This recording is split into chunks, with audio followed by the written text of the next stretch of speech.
오늘 주시는 하나님의 말씀은 요한복음 12장 12절에서 19절까지 말씀입니다. 신약성경 167페이지쯤에 있습니다. 우리 12절부터 19절까지 말씀 한 절씩 교독하고 19절은 함께 봉독하겠습니다. 12절입니다. 그 이튿날에는 명절에 온 큰 무리가 예수께서 예루살렘으로 오신다는 것을 듣고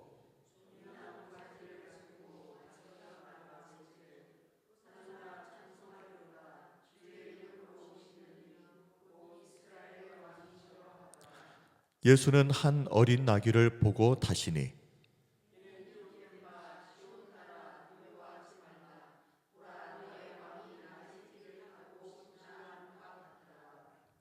제자들은 처음에 이 일을 깨닫지 못하였다가 예수께서 영광을 얻으신 후에야 이것이 예수께 대하여 기록된 것임과 사람들이 예수께 이같이 한 것임이 생각났더라.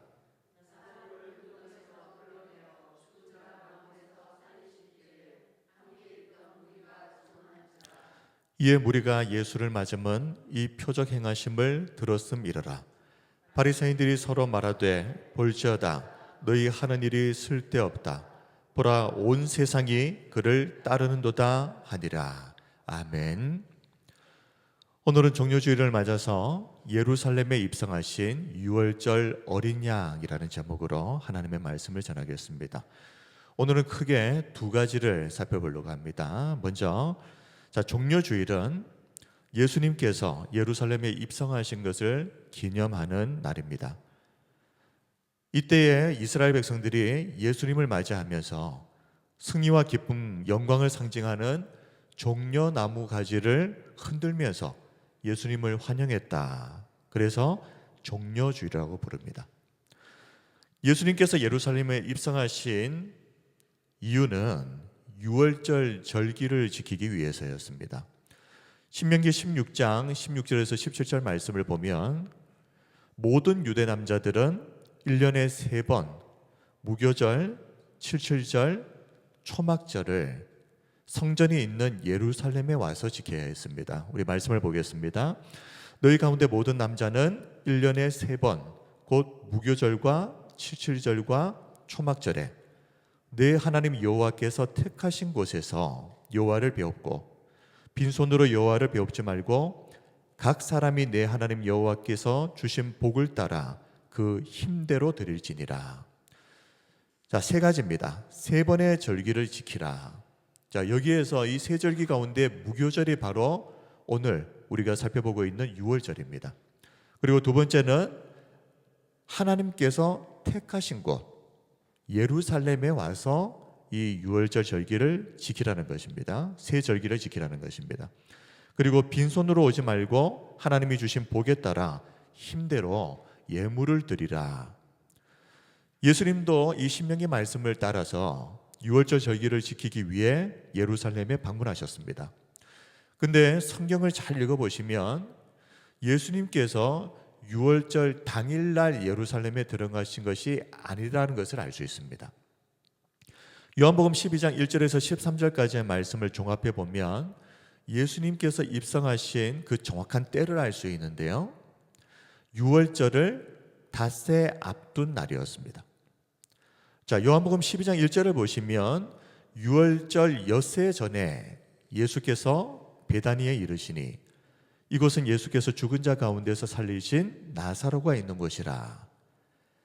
유월절 엿새 전에 예수님께서 베다니에 있는 나사로의 집을 방문하셨습니다. 얼마 전에 나사로가 죽었을 때 예수님께서 이 죽은 나사로를 살리셨죠. 그리고 그 뒤에 다시 이 나사로의 집을 방문하신 것입니다. 이때가 유월절 엿새 전입니다. 근데 12절 말씀을 보시면 그 다음 날 예루살렘에 입성하셨다라고 되어 있습니다. 12절 13절입니다. 그 이튿날에는 명절에 온 큰 무리가 예수께서 예루살렘으로 오신다는 것을 듣고 종려나무 가지를 가지고 맞으러 나가 외치되 호산나 찬송하리로다. 주의 이름으로 오시느니 곧 이스라엘의 왕이시여 하더라. 그렇다면 예수님께서 예루살렘에 입성하실 때는 정확히 언제입니까? 유월절 닷새절입니다. 엿새 전에 베다니에 있는 나사로의 집을 방문하셨고 그 다음날 예루살렘에 입성하셨으니까 닷새전이죠. 자, 그렇다면 왜 예수님은 유월절 닷새나 전에 예루살렘에 입성하셨던 것이겠습니까? 그 이유가 요한복음 11장 55절에 이렇게 나와 있습니다. 유대인의 유월절이 가까움에 많은 사람이 자기를 성결하게 하기 위하여 언제요? 유월절 전에 이렇게 나옵니다.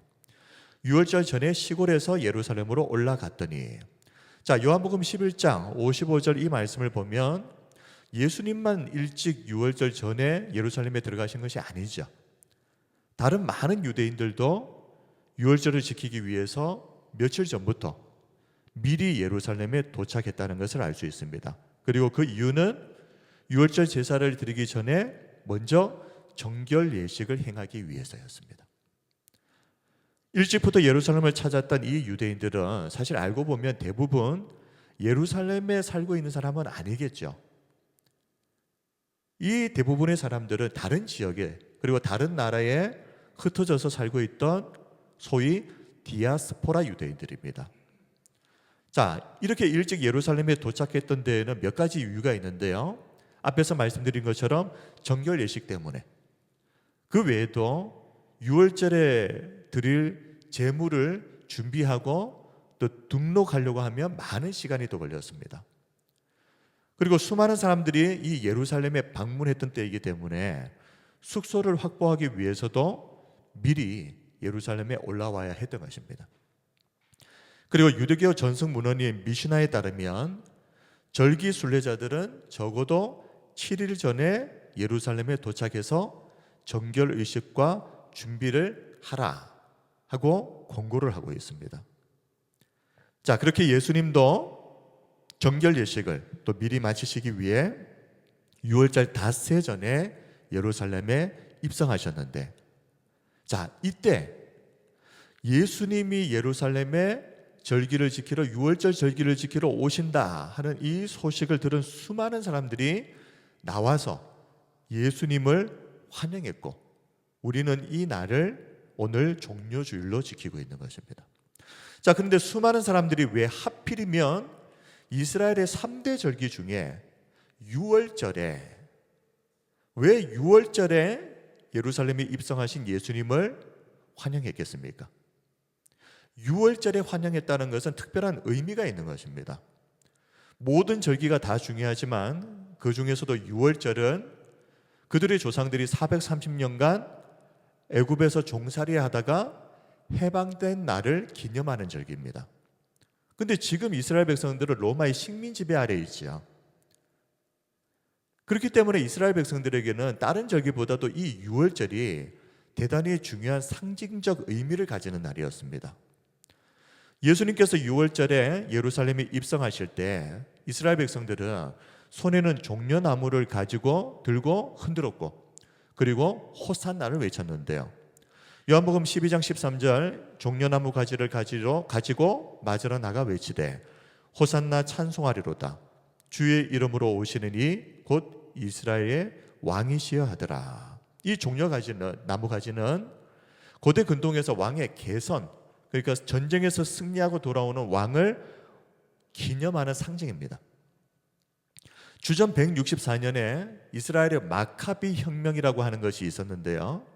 그때 당시 이스라엘이 시리아 왕국으로부터 100여 년 정도 잠시 독립을 쟁취했던 적이 있었습니다. 그때 이 전쟁을 승리로 이끌었던 개선장군 마카비를 이스라엘 백성들이 종려나무 가지를 흔들면서 환영했다 하는 기록이 있습니다. 자, 그리고 게다가 예수님을 향해 외쳤던 이 호산나라고 하는 이 말의 의미는 또 무엇입니까? 히브리어로 호시아나, 풀어서 쓰면 구원하소서, 제발 우리를 구원하소서라는 의미입니다.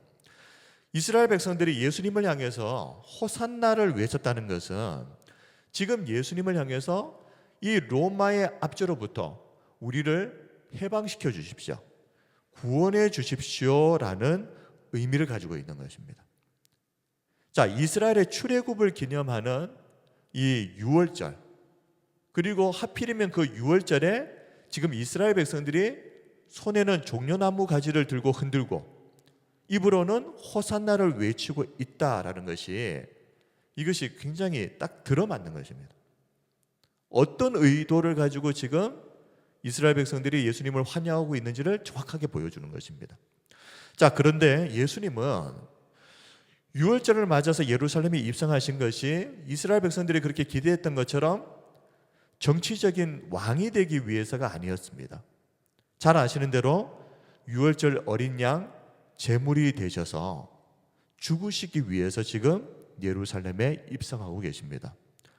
요한복음 1장 29절을 보면 세례 요한이 공생애를 시작하신 예수님을 가리키면서 이렇게 말했습니다. 세상 죄를 지고 가는 하나님의 어린 양이다. 자, 세례 요한이 예수님에 대해서 이렇게 증언하고 나서 3년이 지났습니다. 예수님은 세례 요한이 그때 증언했던 그대로 세상 모든 죄를 대신 지고 가는 유월절 어린 양 제물로서 죽으시기 위해 성전이 있는 예루살렘에 입성하고 계시는 것입니다.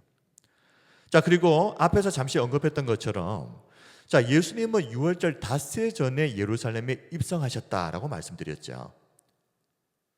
근데 이것은 조금 더 깊이 들어가 보면 단지 정결 예식만을 위해서 그렇게 하신 게 아닙니다. 이것은 출애굽기 12장에 유월절에 관한 규례와도 연관되어 있다는 것을 알 수 있습니다. 자, 출애굽기 12장의 유월절 규례에 따르면 유월절에 제물로 드려질 양, 이 양은 유월절 닷새 전에 미리 준비되어야 했습니다.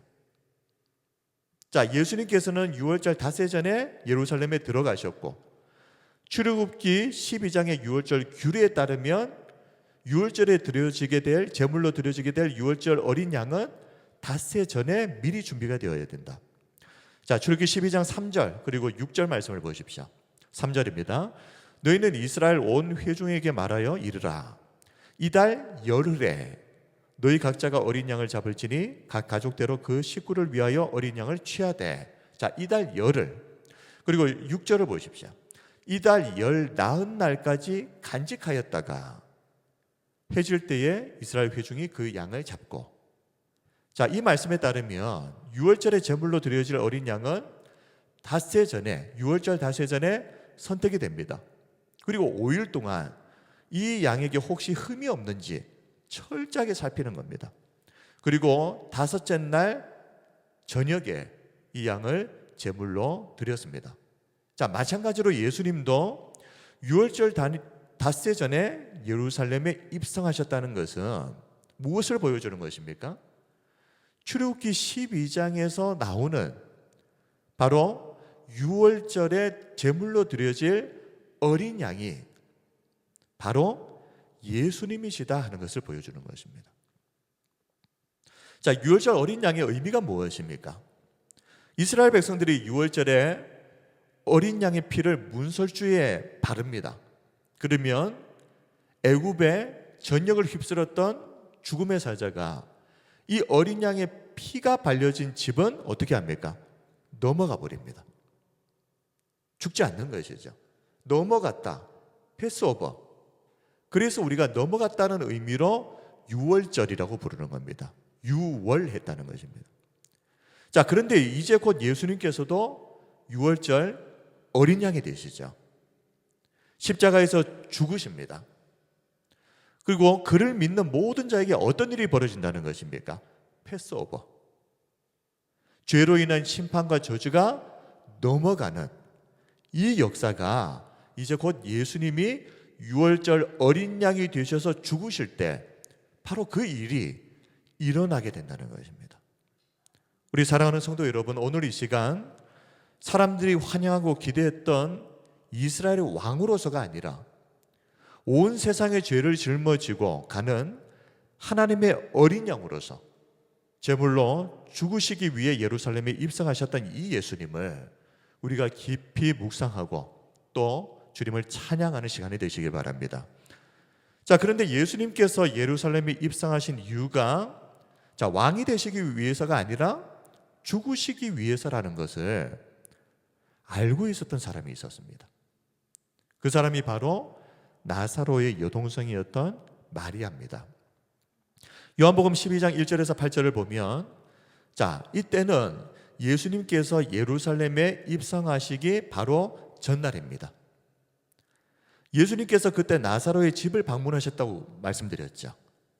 근데 그때 나사로의 여동생이었던 마리아가 예수님께 지극히 값비싼 향유를 그 예수님의 발에 부어드리고 자기 머리카락으로 그 발을 닦아드리는 그런 일을 했습니다. 그런데 가룟 유다는 마리아를 향해서 왜 그 값비싼 향유를 낭비하느냐라고 질책하는데요. 그때 예수님이 가룟 유다에게 뭐라고 말씀하십니까? 그를 가만두어서 나의 장례할 날을 위하여 그것을 간직하게 하라 라고 말씀하시죠. 이 말씀은 마리아가 한 이 행동이 바로 예수님의 장례를 준비하는 것이었다는 것을 보여주는 것입니다. 물론 마리아가 정말 예수님께서 십자가에서 죽으실 것을 알고 그런 행동을 했는지는 정확하게 분명하게 말할 수는 없습니다. 그러나 아마도 추측하기로는 마태복음을 보면 16장, 17장 그리고 20장에 걸쳐서 예수님께서 총 3번 예수님의 제자들에게 내가 곧 예루살렘에 가서 고난받고 죽는다라는 것을 말씀하시거든요. 근데 제자들은 예수님의 이 말씀을 듣고도 전혀 관심이 없었습니다. 심지어 베드로는 예수님 그러시면 안 됩니다 하고 예수님을 질책하고 거부하는 행동까지 보였습니다. 그런데 아마도 마리아는 예수님께서 내가 예루살렘에 입성하면 곧 고난을 당하고 죽는다라고 말씀하신 것을 아마도 흘려듣지 않고 기억하고 있었던 것 같습니다. 그래서 예수님께서 입성하시기 전날 자신이 할 수 있는 최선의 방법으로 예수님의 장례를 준비했던 것으로 보입니다.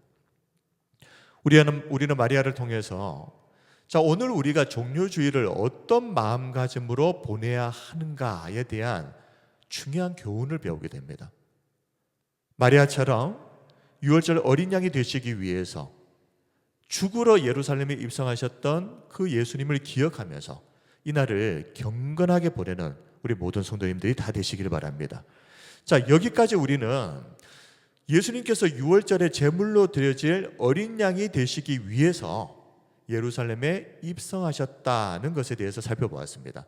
그런데 지금부터 중요한 한 가지를 더 살펴보려고 합니다.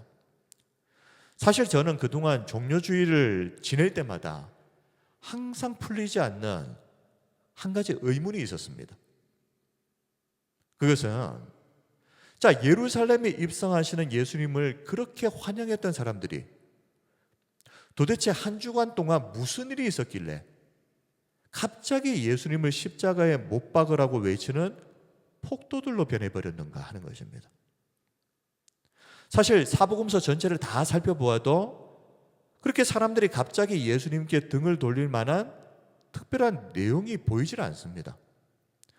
예수님이 예루살렘에 입성하신 그날부터 십자가를 지시기까지 그 사이에 어떤 일이 있었는가 사복음서를 기준으로 정리를 해보면 월요일에는 예루살렘에 들어가신 예수님께서 성전 안에서 매매하는 자들을 쫓아내시는 성전 청결 사건이 있었습니다. 이 일로 인해서 대제사장들과 서기관들이 예수님을 죽이려고 모의를 시작합니다.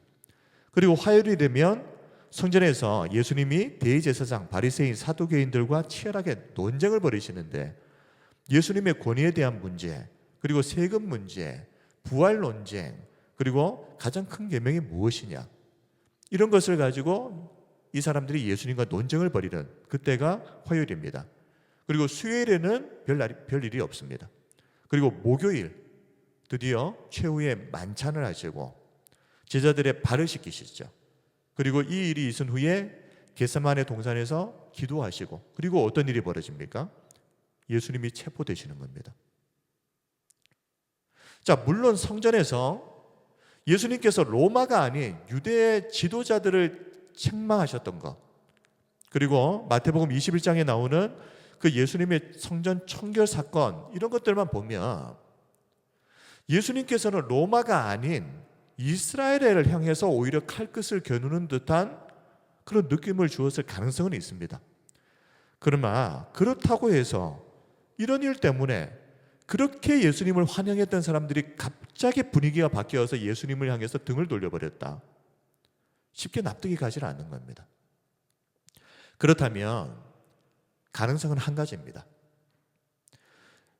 예루살렘에 예수님이 입성하셨을 때 예수님을 환영했던 무리들, 그리고 예수님을 십자가에 못 박으라고 외쳤던 그 사람들은 애초부터 다른 사람들일 거라시라는 것입니다. 자, 성경을 읽어보시면 원래 예루살렘에 살고 있던 이 유대인들은요, 예수님에 대해서 감정이 그렇게 좋지 않았습니다. 요한복음 5장을 보면 예수님이 안식일에 38년 된 중풍병자를 고치셨을 때 그때 이미 예루살렘의 유대인들은 이 일로 예수님을 죽여야 되겠다고 생각했습니다. 요한복음 5장 18절, 유대인들이 이로 말미암아 더욱 예수를 죽이고자 하니 이는 안식일을 범할 뿐만 아니라 하나님을 자기의 친아버지라 하며 자기를 하나님과 동등으로 삼으심이로라. 자, 그런데 이 말씀을 보면 더욱 예수님을 죽이려고 했다. 더욱, 이게 무슨 말입니까? 이 일이 있기 전부터 그 전에 이미 예수님을 죽이려고 하는 적대적인 감정들이 이미 다 형성되어 있었다는 말입니다. 그 전부터. 자, 그렇다면 그 전에 어떤 일이 있었느냐? 5장 그 앞을 살펴보면 되겠죠. 요한복음 2장을 보면 13절에서 22절까지 성전 청결 사건이 나옵니다. 자, 성전에서 장사를 했던 것은 다 돈과 관계가 되어 있는 겁니다. 그런데 예수님이 행하신 이 일들이 유대 종교 지도자들의 눈에는 정말 가시같이 느껴졌을 겁니다. 그리고 이들은 계속해서 백성들에게 예수님에 대한 부정적인 이미지를 심어왔겠죠. 그때부터. 자, 그런데 결정적으로 요한복음 4장을 보면 예수님께서 사마리아를 방문하셔서 거기에서 사마리아 여인을 만나셨던 일이 기록되어져 있습니다. 그때 당시 사마리아 사람들을 같은 동족이 아니라 벌레만도 못하게 취급했던 유대인들의 입장에서는 예수님이 사마리아 땅에 들어가셨다, 게다가 거기에서 사마리아 여자를 만나셨다, 이 일은 유대인들이 공분을 불러일으킬 만한 일인 것입니다. 자, 이런 상황에서 예수님이 요한복음 5장에 기록된 것처럼 안식일에 38년 된 중풍병자까지 고쳐버리시니까, 안 그래도 예전부터 예수님을 눈에 가시처럼 여겼던 유대인들이 이제는 도저히 안 되겠다, 이제는 적극적으로 예수님을 죽이려고 하는 상황까지 이미 이르렀던 겁니다. 자, 이것이 예수님께서 예루살렘에 입성하기 전부터 예루살렘에 살고 있는 사람들이 예수님을 어떻게 생각했는지를 보여주는 그들의 정서입니다. 자, 그러므로 예루살렘에 살고 있는 사람들은 예수님을 환영하는 분위기가 아닌 겁니다. 자, 그리고 요한복음 11장을 보면 예수님이 죽은 나사로를 살리신 이 일 때문에 너무나도 많은 사람들이 예수님을 주목하고 믿기 시작하니까 산헤드린 공의회에서 공식적으로 예수님을 죽이기로 결의까지 하게 됩니다. 요한복음 11장 53절, 이 날부터는 그들이 예수를 죽이려고 모의하니라. 자, 예수님께서 죽은 나사로를 살리셨다는 소식이 대제사장 바리새인들에게 전해지자 그들은 즉각적으로 산헤드린 공의회를 소집을 하고, 자, 이렇게 이야기합니다. 분명 6월절이 되면 예수님이 이 절기를 지키기 위해서 예루살렘에 올라올 것이니까 누구든지 예수 있는 곳을 알거든 신고하여서 잡자, 이 명령을 내리게 됩니다. 요한복음 11장 56절에서 57절. 그들이 예수를 찾으며 성전에 서서 서로 말하되 너희 생각에는 어떠하냐?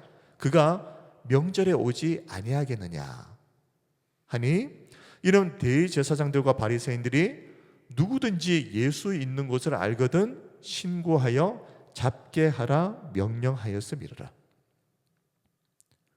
예수님이 예루살렘에 입성하시기도 전에 예루살렘 그 안의 분위기가 이런 분위기였습니다. 그런데 예루살렘에 살고 있던 사람들이 예수님을 향해서 열렬히 환영했을 것이다. 뭔가 앞뒤가 맞지 않지 않습니까? 자, 그렇다면 예수님께서 예루살렘에 입성하실 때 열렬히 환영했던 그 사람들은 도대체 그럼 누구냐는 겁니다. 지금부터 이 사람들이 누구였는지에 대해서 살펴볼 텐데요. 그리 어렵지 않습니다. 왜냐하면 오늘 본문 12절을 보면 명절에 온 큰 무리라고 정확하게 기록을 하고 있습니다. 요한복음 12장 12절, 그 이튿날에는 명절에 온 큰 무리가 예수께서 예루살렘으로 오신다는 것을 듣고, 자, 그 이튿날, 그 전날에는 나사로의 집에 머무르셨다가 그 이튿날 6월절 다스리 전에 명절에 온 큰 무리가 예수께서 예루살렘에 오신다는 것을 들었다.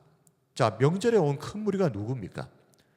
6월절 절기를 지키기 위해서 예루살렘을 방문한 온 세계에 흩어져 살던 디아스포라 유대인들입니다.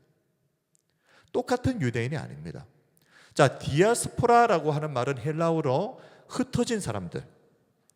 자, 고국 팔레스타인을 떠나서 해외에 흩어져서 살고 있는 유대인들을 우리는 디아스포라 유대인들이라고 부릅니다.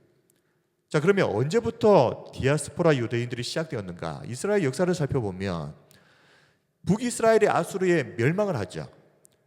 그리고 100여 년 정도가 지나서 남유다마저 바벨론에 점령당하게 됩니다. 바벨론의 3차 공격 때 예루살렘 성과 성전이 다 무너지고 수많은 사람들이 바벨론의 포로로 끌려갑니다. 그리고 70년이 지나면 어떻게 되죠? 페르시아의 고레스 왕이 바벨론을 점령을 하고 고레스 칙령을 반포하는데 포로로 끌려온 사람들은 원하면 자기 고국으로 다 돌아가도 된다라는 내용입니다. 근데 문제는 이스라엘 백성들 가운데, 포로로 끌려간 이스라엘 백성들 가운데 대부분이 바벨론에 그냥 남아버린 겁니다. 그리고 유대인들 중에 일부만 세 차례에 걸쳐서 고국으로 돌아오거든요. 그럴 수밖에 없었던 것이 70년을 보내면서 모든 삶의 터전이 이미 바벨론에 깊이 뿌리를 내려버렸기 때문에 거기서 먹고 살았고 거기서 아이를 낳고 거기서 가정을 이루고 살았기 때문에, 그래서 소수의 사람들 외에는 대부분의 유대인들은 바벨론에 그냥 머물러 버린 겁니다. 돌아가지 않고.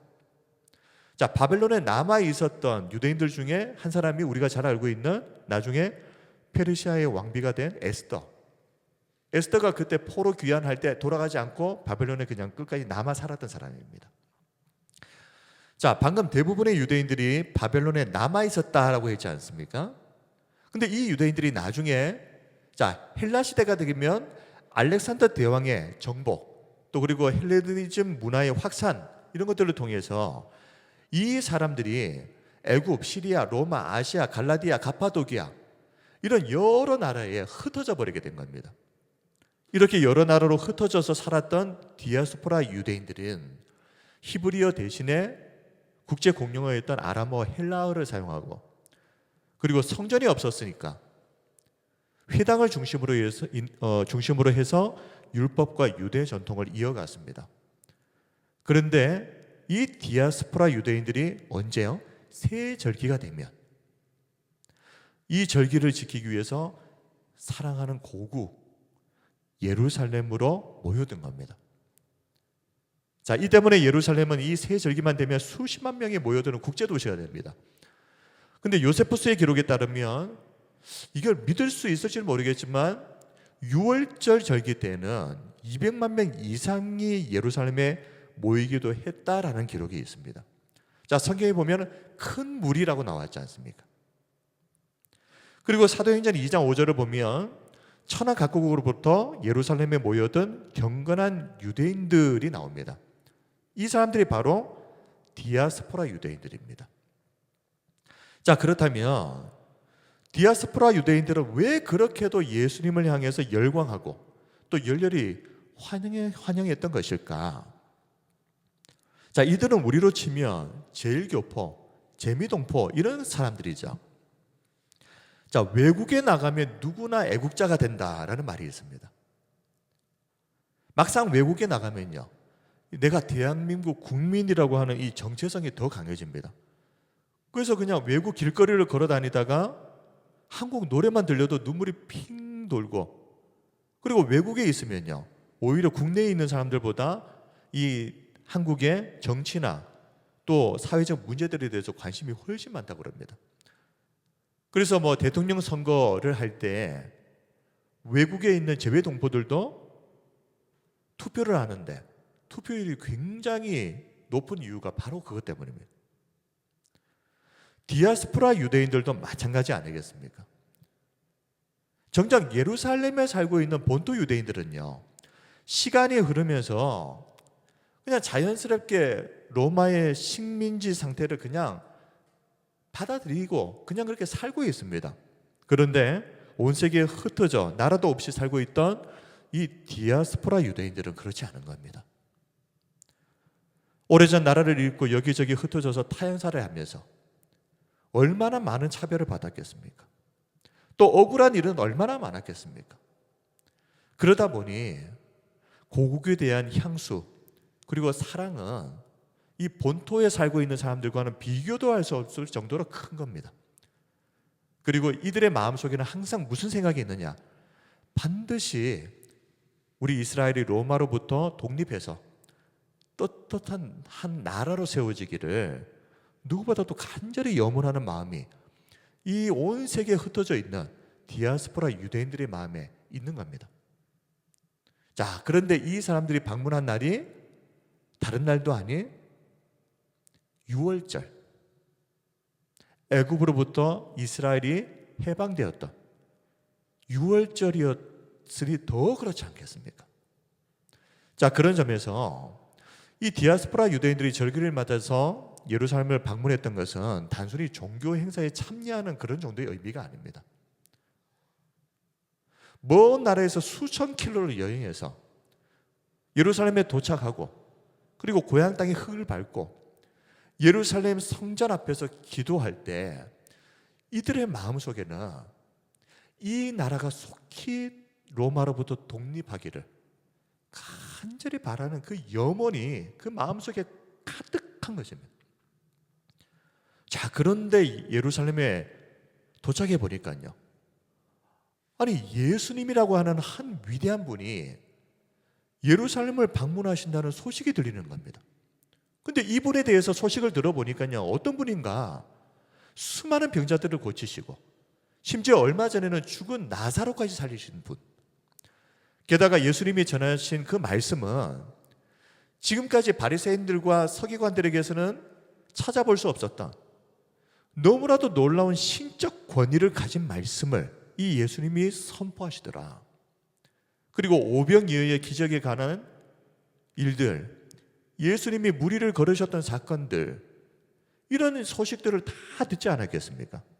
그러다 보니 이 디아스포라 유대인들은 바로 이 예수님이 우리가 그렇게 기다려왔던 이 나라를 로마의 압제로부터 해방시켜줄 그 메시아가 아닐까, 이 생각을 하게 됐던 겁니다. 그래서 그들은 손에는 해방과 기쁨, 영광을 상징하는 종려나무 가지를 손에 들고 목이 터져라 호산나를 외쳤던 것입니다. 때가 되었습니다. 예수님, 제발 우리를 이 로마의 압제로부터 구원해 주십시오. 호산나. 자, 그런데 이런 마음으로 예수님을 환영했던 그들이 갑자기 며칠도 안 지나서 별 이유도 없이 예수님께 등을 돌려버렸다. 이상하지 않습니까? 그러므로 정리를 하면 예수님을 환영했던 무리들은 누구요? 디아스포라 유대인들. 그리고 예수님을 십자가에 못 박으라고 외쳤던 이 폭도들은 완전히 다른 사람, 예루살렘에 살고 있던 본토 유대인들. 이렇게 보는 것이 제가 볼 때는 맞을 것 같습니다. 자, 말씀을 정리하겠습니다. 오늘 우리는 종료주의를 맞아서 크게 두 가지를 살펴보았습니다. 첫 번째는 예수님이 예루살렘에 입성하신 것은 이스라엘이 왕이 되시려고 하신 것이 아니라 유월절 어린 양으로서 우리를 위한 속죄 제물이 되기 위해 예루살렘에 입성하셨다는 것. 이미 이 자리에 계신 분들은 다 알고 있는 내용이겠지만 이 사실을 정확하게 알아야 하는 것을, 그래야만 우리가 오늘 종료주의를 제대로 지킬 수 있기 때문입니다. 우리는 오늘 종료주의를 지키면서 아무도 알아주지 않았지만 그럼에도 우리를 위해서 고난의 길을 마다하지 않고 기꺼이 유월절 어린 양이 되어주신 주님께 감사하는 마음으로 오늘 이 하루를 보내야 되는 것입니다. 예수님의 고난에 대해서는 3번이나 제자들에게 말씀하셨지만 그들은 관심도 없었고 오히려 그 고난의 길을 막으려고 했습니다. 그러나 우리는 예루살렘에 입성하시기 전날 향유 옥합을 깨뜨려서 정성스럽게 주님의 장례식을 준비했던 마리아의 마음으로, 이 마리아의 마음으로 이 종료주의를 보내자 하는 것입니다. 그리고 우리가 두 번째로 살펴본 것은 예수님을 환영했던 무리들과 그리고 며칠 뒤에 예수님을 죽이라고 외쳤던 사람들은 같은 사람이 아니었을 것이다. 원래부터 다른 사람이었을 가능성이 많다 하는 것을 살펴봤습니다. 사실 제가 이 부분을 굳이 짚고 넘어간 것은 예수님을 환영했던 디아스포라 유대인들의 그 순수하고도 간절한 그 염원과 소망을 우리가 쉽게 폄훼하거나 오해해서는 안 된다는 생각이 들었기 때문에 그렇습니다. 예전에는 우리가 보통 이 설교를 어떤 분들은 이렇게 설교할 때가 많지 않습니까? 예수님을 환영했던 사람들이 며칠 지나서 갑자기 변덕스럽게 변해가지고 예수님을 십자가에 못 박으라고 하는 사람들로 변해버렸다.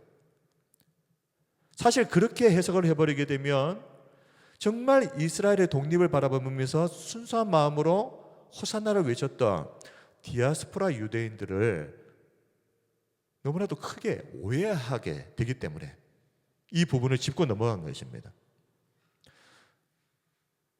디아스포라 유대인들이 로마의 식민지 지배 아래 있었던 사랑하는 고국이 해방되기를 바랬던 그 마음은 얼마나 귀한 마음입니까?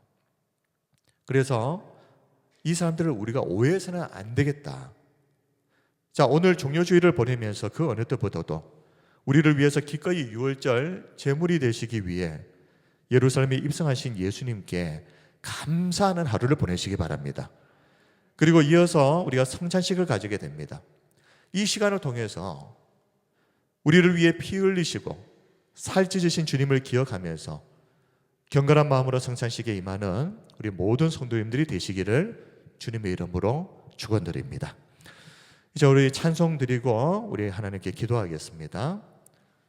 예수의 길이라는 찬양 우리 하나님께 찬양 드릴 텐데요, 오늘도 우리를 위해서 좁은 길을 걸어가신 예수님을 기억하면서 이 종려주일의 정신을 우리가 다시 한번 회복하기를 간절히 소망하는 마음으로 우리 함께 찬양하도록 합시다.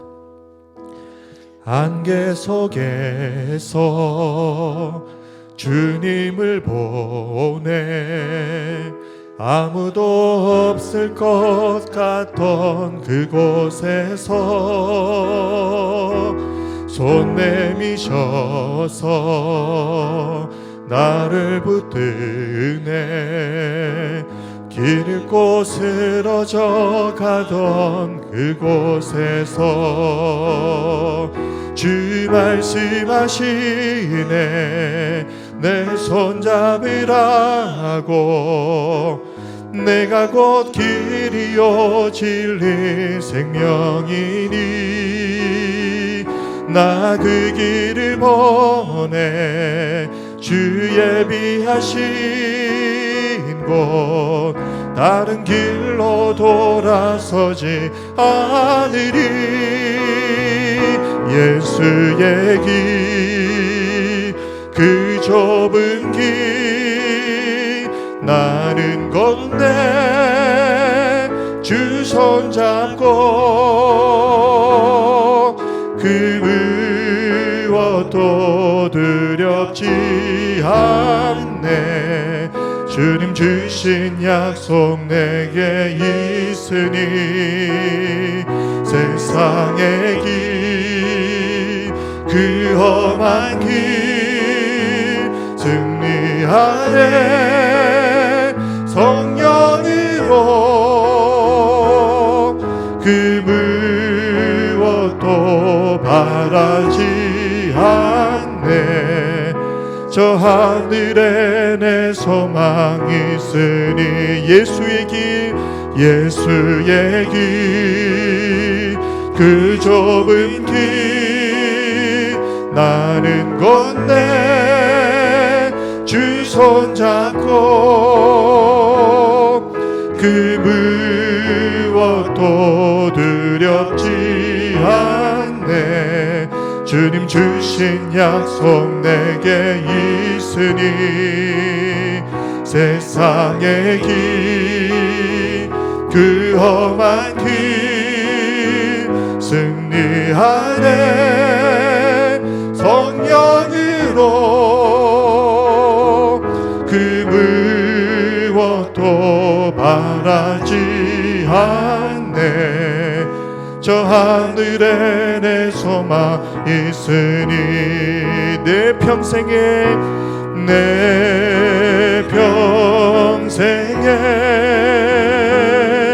그 이름을, 그의 선하심을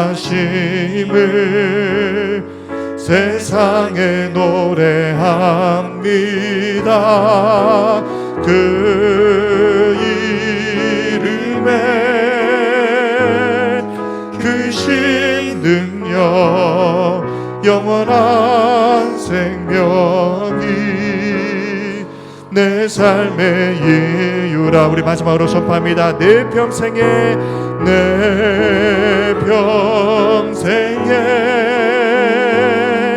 그 이름을, 그의 선하심을 세상에 노래합니다. 그 이름에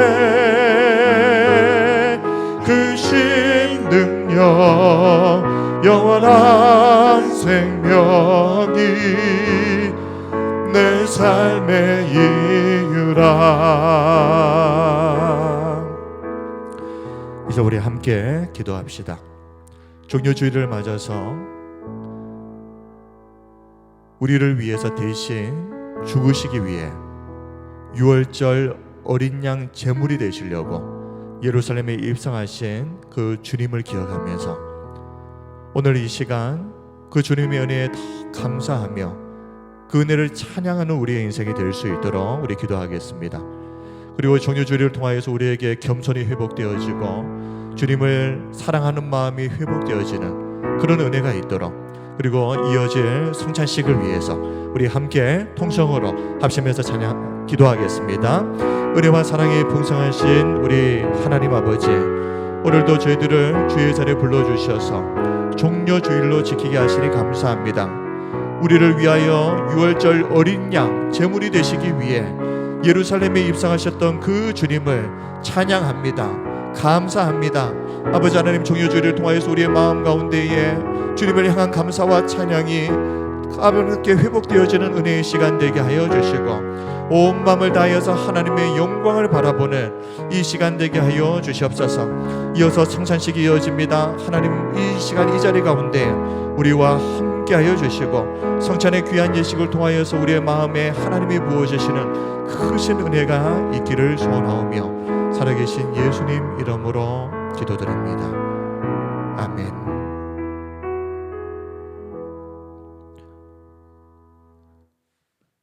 우리를 죄에서 구원하시기 위해 유월절 어린 양 제물이 되시려고 예루살렘에 입성하셨던 예수님의 은혜를 찬양합니다. 하나님, 그 좁은 길을 마다하지 않으셨던 예수님처럼 우리도 이 땅을 살아가면서 종료주일의 이 정신을 이어받아서 하나님이 주신 그 믿음의 길을 끝까지 인내하며 잘 걸어가는 우리 모두가 되게 하여 주시옵소서. 우리가 오늘 하루를 보내면서 예수님의 십자가의 은혜를 다시 한번 기억하며 또 그 마음으로 성찬 예식에 참여하기를 원합니다. 이 시간 이 자리 가운데에 하늘문이 열리고 하나님의 영광이 우리 가운데 충만하게 임하기를 원하오며 살아계신 예수님 이름으로 기도드립니다. 아멘.